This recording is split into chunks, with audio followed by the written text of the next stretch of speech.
queria repercutir com vocês essa partida entre Flamengo e Botafogo, Botafogo e Flamengo, pelo Campeonato Carioca, porque muita coisa preciso falar sobre esse jogo.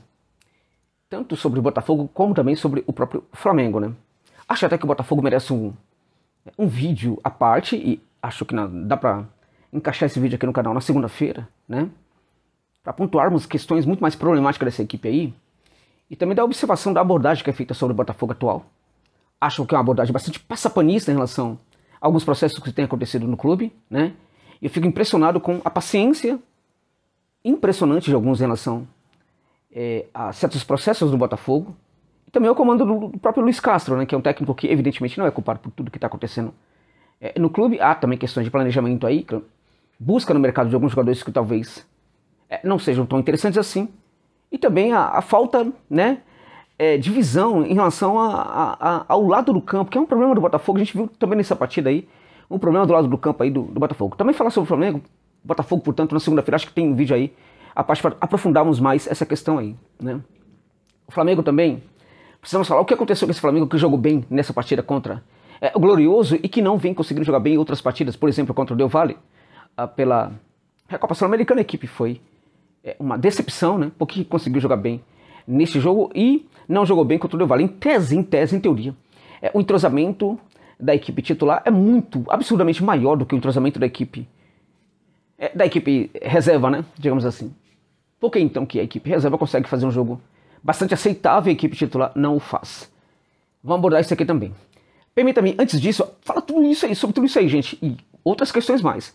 Antes disso, só falar que esse vídeo tem um patrocínio do OneFootball, que é um aplicativo de futebol espetacular, muito interessante, muito bacana para quem não tem ainda, para quem não conhece, que entrega inúmeras ligas europeias para você na tela do seu celular, informações em tempo real do seu time do coração, né? E agora também entrega os lances ao vivo, né? Sobretudo para quem vai disputar aí Libertadores, Sul-Americana, né? Casos de Botafogo e Flamengo, né? Você vai ter não somente os melhores momentos depois dos jogos, mas também aquele lance bacana dentro da partida, né? Um chapeuzinho, uma bola, né, debaixo da perna ali do defensor, né, uma bola na trave, tudo isso você vai poder acompanhar imediatamente nos lances ao vivo aí do OneFootball. Então fica aí para você a dica para baixar este aplicativo, usando o link que está na descrição do vídeo e também no comentário fixado. Também é patrocinar esse vídeo aqui pela OneXBet, para você que curte uma aposta esportiva, tá, gente? Deixando claro, sempre com cautela. Para você que curte uma aposta esportiva, a OneXBet é a casa de aposta que eu recomendo para você. Por quê? Porque é uma das mais confiáveis do mundo. É tida como a mais confiável do mundo. É uma casa de aposta moderna, né, um layout bem bacana, entrega para você ali os lucros dos seus ganhos imediatamente, sem nenhuma burocracia, né, seja um valor alto, seja um valor baixo, não interessa, né, e trata você de fato como um consumidor. O XBet é realmente diferente também no sentido de que, assim, a tratativa, gente, quando você entra em contato com os caras é diferenciada, né? O tratamento é realmente diferenciado. Então eu acho que vale a pena também essa casa de aposta aí pra você. Ó, de quebra, você cadastra lá e use o código promocional OneXJosa quando você se cadastrar, para você dobrar o valor do seu depósito, caso você queira, do primeiro depósito, e também para notificar para eles que vale a pena chegar neste canal. Então, além de se cadastrar, coloca o código promocional OneXJosa. É de quebra, ó, 4 jogos para você fazer uma fezinha aí, hein? Pensa bem nisso aí, 4 jogos dá pra ganhar um dinheiro aí, ó. Barcelona contra Almeria. O Barça precisa ganhar, o espanhol tá na liderança, não vai perder esse jogo de jeito nenhum. Santos contra o Corinthians, pra mim, neste jogo, no primeiro tempo, não sai mais de 2 gols, tá? Agora, se você quiser, também pode colocar vitória ou empate do Corinthians, na minha opinião, aí que também dá um bom, uma boa aposta também. Barcelona, portanto, contra Almeria, Santos contra o Corinthians, Olympique Marseille, né? Olympique Marseille contra a equipe do PSG. Na minha opinião, sai mais de 2 gols. O PSG não é um time confiável. Coloca lá que vai sair mais de 2 gols. Eu diria que ambas marcam, né? Mas é mais interessante ainda muito você colocar 2 gols. Por quê? Porque aí pode ser que uma equipe coloque 4-0 ali e tal, enfim. E Palmeiras contra a Ferroviária, o Verdão deve levar esse jogo aí. Deve ficar com a vitória. Então fica essa dica pra você aí, apostar. Cadastre-se usando o link que também tá na descrição desse vídeo e coloca o código promocional OneXJosa, tá bom, gente? Falando então sobre Flamengo e Botafogo, tem muita coisa pra falar sobre o Flamengo, tem muita coisa pra falar sobre o Botafogo, né? Começando com o Flamengo. Me impressionou o aspecto coletivo da equipe, né? E aí isso é interessante porque essa coletividade, né, que foi construída a partir, por exemplo, da vontade dos jogadores, da raça dos jogadores, do empenho dos jogadores, aparentemente do orgulho de vestir a camisa do Flamengo, né? Tudo isso que a gente viu nessa partida, a gente não tem visto nessa equipe do Flamengo titular. Não tem visto, né? E assim, a equipe titular, em tese, ela deveria ter um entrosamento muito maior do que essa equipe aí que é reserva. Tivemos nesse jogo até alguns titulares que tentaram, que jogaram muito mais, estavam muito mais soltos, muito mais leves dentro de campo. Alguns titulares não, alguns jogadores que tendem a entrar muito nos jogos, né? Como por exemplo o Everton Cebolinha. Não foi uma partida brilhante do Cebolinha, mas foi uma partida em que ele entregou bastante taticamente para a equipe. Essa entrega tática do Cebolinha também é algo que a gente não costuma ver quando ele atua, quando ele entra na equipe titular, quando ele entra na equipe principal, ainda que no segundo tempo. A gente não percebe esse tipo de coisa. Talvez porque ali não tenha muito espaço, talvez porque ali se sinta um tanto quanto inibido. Agora, nessa partida também contribuiu muito taticamente para a equipe.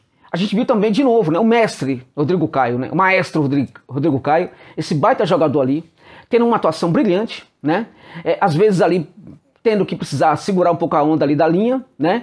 Mas eu acho que também mandou muito bem. Essa linha de 3 aí, com esses 3 zagueiros aí, realmente respondeu muito mais do que aquela linha que a gente viu contra a equipe do Del Valle também. Mesmo o garoto Cleito, na minha opinião, mandou muito bem. A gente viu ali também o Igor Jesus, né? Por certo que foi a melhor exibição desse jogador na equipe do Flamengo até agora.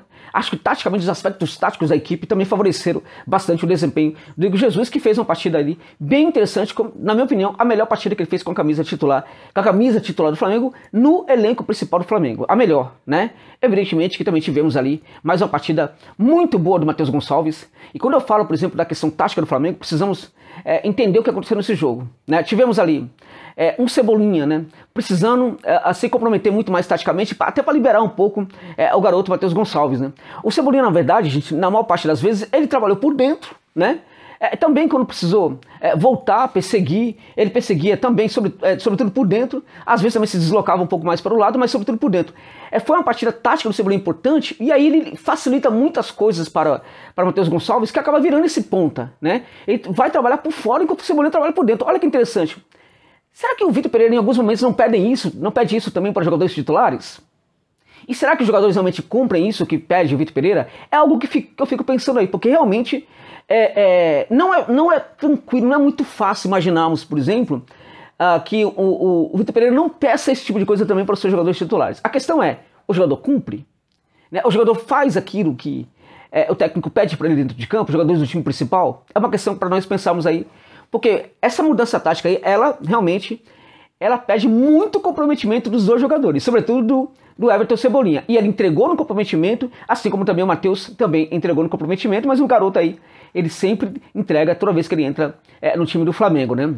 Então é algo muito interessante aí. E olha só, gente, o Flamengo não tem ali propriamente um entrosamento com essa equipe aí, reserva. Mas dentro de campo, esse entrosamento, na medida do possível, ele foi construído através das ações individuais.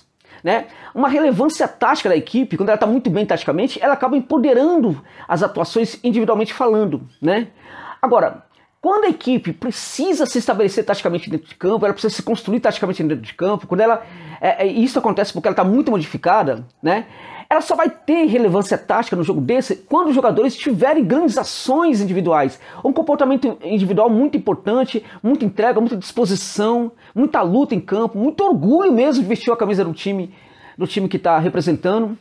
Quando isso acontece, é que a equipe consegue ter um entrosamento mínimo e aceitável para conseguir dar conta aí do jogo. Então este foi um aspecto importantíssimo no Flamengo. Eu vou falar de outro daqui a pouco para você, fica aqui comigo neste vídeo, que agora eu vou falar um pouco mais do Botafogo, né? Mas tem algo do Flamengo para falar para vocês também, que vocês vão ficar realmente muito, que completa na verdade o que eu disse, e acho que vocês vão entender um pouco do que eu larguei aqui, do que eu falei aqui no começo, né, sobre o Flamengo. O Botafogo é uma decepção em vários aspectos. Vamos combinar que o Botafogo perdeu para a equipe reserva do Flamengo, né? E aí é o segundo jogo importante que o Botafogo perde. O Botafogo teve, acho que no dia 29 de janeiro, né? Uma vitória importante contra o Fluminense, né? E de lá para cá vem alternando ali e tal, enfim. Não jogou mal contra o Vasco da Gama, mas perdeu. E perdeu também agora para o Flamengo. Ou seja, nesses dois últimos jogos aí importantes, o Botafogo perdeu, né?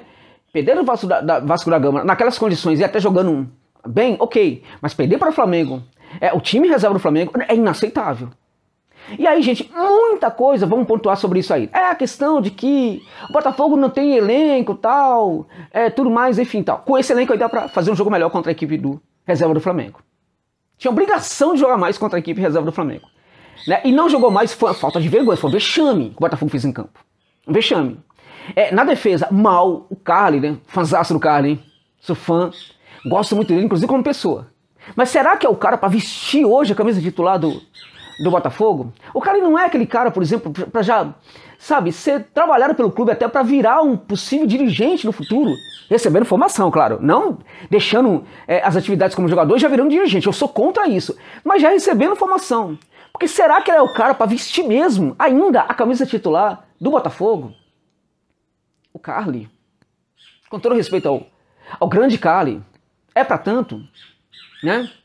E a lateral, gente? E o Daniel Borges, gente? Até quando? Até quando? Será que isso aí aí sim, é problema do Luiz Castro ou é problema da SAF? É algo pra se pensar, né? Não dá, gente, ali na lateral direita. Não dá. Tem que ir ao mercado imediatamente pra buscar alguém pra lateral direita. É inaceitável. Absurdamente inaceitável. O Botafogo não funciona naquele lado. Nada acontece ali. E tem outro aspecto do Botafogo. E aí eu quero destacar pra você que pra mim tá ajudando muito a equipe a se dar muito mal. Fica comigo que eu já falo sobre isso aí. Eu queria completar a questão do Flamengo. Na minha opinião, o Flamengo, esse entrosamento todo que o Flamengo teve foi construído pelas ações individuais dos jogadores. Acho que elas foram muito vitais para que a equipe conseguisse ali ter esse entrosamento. O que esse entrosamento entregou, gente? O que esse entrosamento que os jogadores construíram em campo entregou para o Flamengo? E também é um recado para aquele bando lá de jogador lá, sem vontade do time principal. Entregou competitividade. É isso aí. Competitividade, gente. Justamente o que o Flamengo não teve contra o Palmeiras, né? Na final da Supercopa do Brasil. Justamente o que o Flamengo não conseguiu ter contra a equipe do Del Valle na ida pela Recopa Sul-Americana. Sobretudo no segundo tempo do jogo, em que os jogadores aceitaram que estavam cansados. Aceitaram, estamos jogando na altitude no segundo tempo, para que jogar? Para que jogar? E não jogaram. E não jogaram, né? Então, na verdade, é o seguinte. O Flamengo é uma equipe com vários problemas hoje em dia, né? E uma equipe dessa, né? Ela pode ter os seus problemas, a gente pode aceitar que esteja em construção, então esses problemas são aceitáveis, né? Agora, ela precisa ter um mínimo de competitividade. Enquanto o Flamengo não tiver competitividade, o Flamengo vai ter dificuldades contra equipes muito mais bem montadas, como o Palmeiras, por exemplo, e outros. Como o Del Valle, que jogou muito mal lá no Equador também. Vamos deixar claro, o Del Valle, o pessoal falando, o Del Valle é horrível. Não, o Del Valle estava ruim.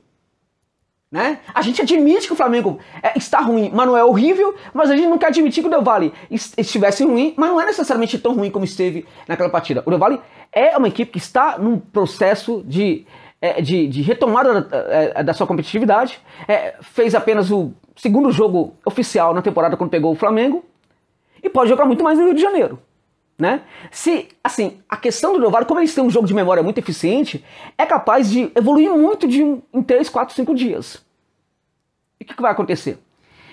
Pode ser uma equipe muito ajustada em campo, e essa equipe ajustada, ela vai encarar o Flamengo que, se não tiver, né, competitividade, pode se dar muito mal em relação à equipe do Equador.